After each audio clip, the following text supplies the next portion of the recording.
Hey, it's Mike Draper with Expert Safety Services, and we're talking today with Marcus Canty.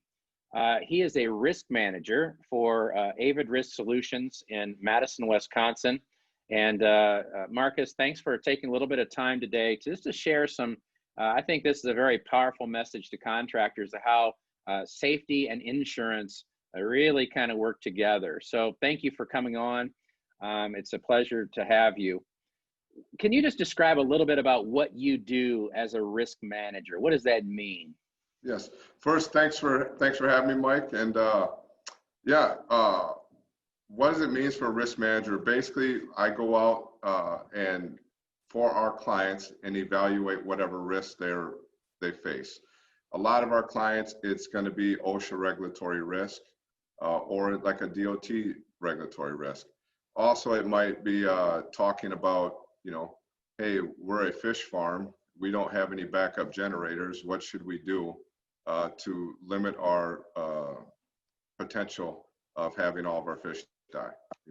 So that's kind of the risk manager, just evaluating all the risks that they might face that could be negative and trying to figure out a way to eliminate them or just mitigate them. Yeah, very nice. Okay, so you had the opportunity to sit through one of our classes, our OSHA 1910 class for the mobile contractor industry. And also you went through our rope descent system class up at our Madison, Wisconsin facility. And first of all, I just want to preface this and say you are in and of yourself a safety trainer, right? You have a 500 designation from OSHA, which means that you can teach OSHA 10, OSHA 30, and award those certifications and certificates to contractors. Is that correct? Correct. For both general industry and construction industry, yes, I can teach them both. Very good. So I'm just really interested in what was your impression being a 500 instructor? What was your impression of both of our classes, but really specifically that OSHA 1910 class is what we call it. What was your impressions of that for that industry? I thought it was very good. Oftentimes when you're teaching OSHA 10s and 30s, you don't know the industry of the people that are there that they make up, what industry they're in. So you might have to talk about ladders when you're dealing with somebody who never uses a ladder. So it's a good overall, OSHA 10 and 30 is a good overall compliance with OSHA, gives you a good framework, but it's not specific to a certain industry or what you might do. And that's why I was really impressed by your training that you had when it comes to OSHA. It was really specific upon what window washers do and the hazards they face. They don't need to know about confined spaces if you're not going into confined spaces. What you need to know is what affects me, how to comply with those rules and regulations. Because as window washers, you're pretty visible as you're up there washing windows to anybody that might be driving by who could be OSHA. So yeah, very nice. That's really what we've tried to do is make that an industry specific class, and there's really no fluff in there. There's nothing in there that they won't use each and every day. So I appreciate hearing that and it kind of substantiating our views of that from the insurance side. Now, let's talk about that for just a minute, the insurance side. With training, it comes costs, right? And every owner out there is looking at it and saying, man, I got to put a guy through these classes. This costs me not only the money for the class to have a person like me come in, but it costs you downtime, right? I got 15 guys sitting in this classroom. They're supposed to be, earning me $85 a man hour out there. And so that cost is tremendous.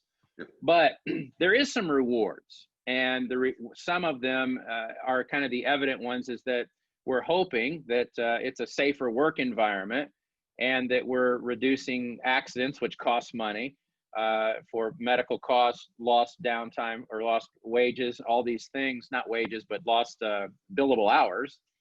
But also you from the insurance standpoint, how do you look at a company that's saying, hey, we had safety training, we did this? Do you look at them differently, or are they rewarded somehow in the insurance world? Yeah, I mean, as far as rewarded, it's kind of state by state as far as maybe how that'd be more beneficial for you for insurance. But the way I look at it is it's really a twofold. One is the training and inspections that you're going to go through. It keeps you compliant with OSHA. So you're going to reduce the chance of getting OSHA fined.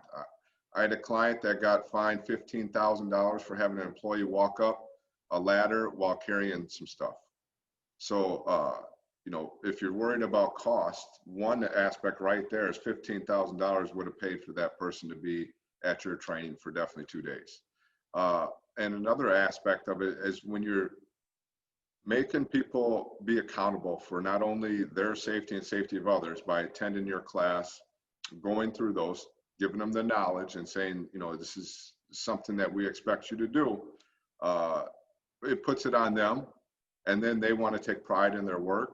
And as they take pride in their work and not get hurt as much because they're aware of those hazards, you drive down your workers' compensation costs.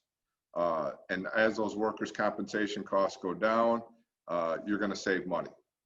So for every point you go down, it's roughly 1%. So if you were paying $100 and you had a mod rate of 1, say it goes down to a mod rate of 0.9, basically you're saving 10%.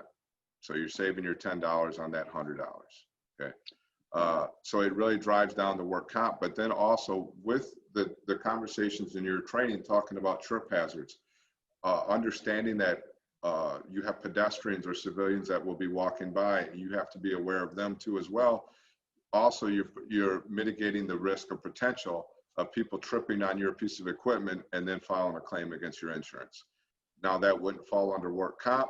It might fall under other insurance policies that you have, but then it's going to drive up the cost of your insurance. So to me, it's really a twofold as far as monetary, as being able to save money, one on the OSHA compliance, the other on your insurance policies. But then the third one is really people want to work for somewhere that they're not going to get hurt.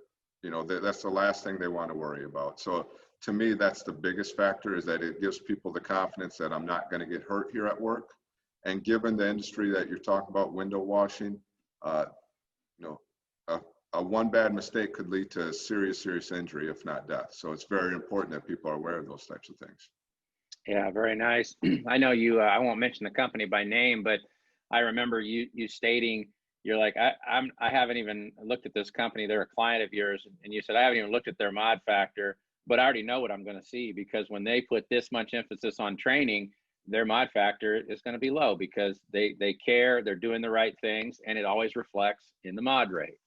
Exactly. And you see that with companies. You walk into a company and if you know that they don't have safety training, 9 times out of 10, you can guarantee that they have injuries, you know, and yeah, and it's only going to get worse, you know, when you have this type of training and you have this type of emphasis on this training and showing how important it is, it definitely reflects in their OSHA recordables at the end of the year, the OSHA 300 log, and their work comp mod rates. Yeah, you don't even have to look into them if you know that they're putting that much effort into training. Yeah.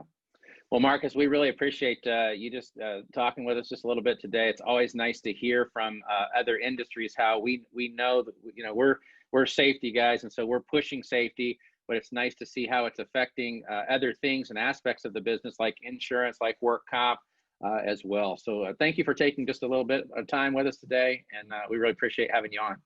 You know, from a safety person to another safety person, thank you for keeping people safe, and it was my pleasure.